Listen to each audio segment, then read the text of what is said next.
Alors, ce modèle de PV de réception d'isolation thermique, il vous est proposé à vous, professionnels du bâtiment, artisans, qui effectuent des travaux d'isolation thermique, alors aussi bien par l'intérieur que par l'extérieur. Alors, comme ces travaux, ils font partie d'une série de recommandations du programme national de rénovation énergétique des logements, on imagine que vous allez encore avoir du boulot, et donc on vous propose ce PV de réception.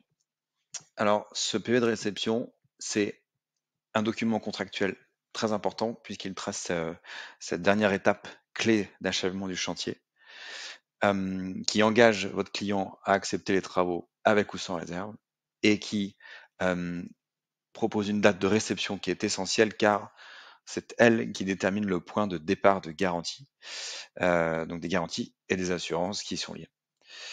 Alors, pour vous faciliter la tâche à remplir ce procès verbal, on vous propose un modèle euh, ici avec donc les éléments très importants, les éléments clés, éventuellement une photo lorsqu'il y a une réserve comme ici, et puis la signature contradictoire de vous-même et de votre client, puisque c'est vraiment une démarche qui se fait à deux.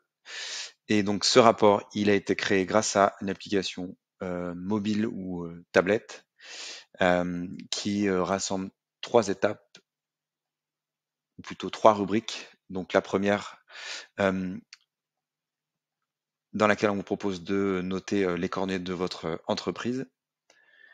La seconde, où là, on va vraiment parler de l'objet de la réception avec une référence de devis, une adresse, une date, un type d'isolation, donc soit par l'intérieur, soit par l'extérieur.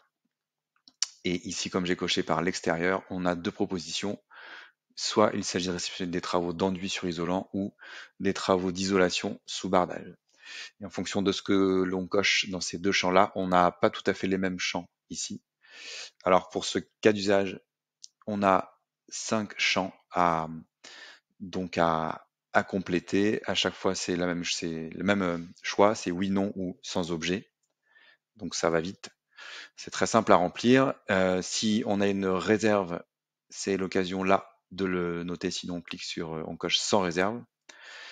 Et en l'occurrence, comme il y a une réserve, on a un nouveau champ qui s'affiche, qui permet au client d'exprimer sa réserve, ainsi qu'à vous, artisans ou professionnels du bâtiment, de noter votre commentaire, de prendre une ou plusieurs photos. Et on arrive à la dernière rubrique de finalisation du PV avec une date d'échéance de levée de réserve, puisque on a noté une réserve précédemment. Et puis les signatures classiques d'un rapport contradictoire. Voilà.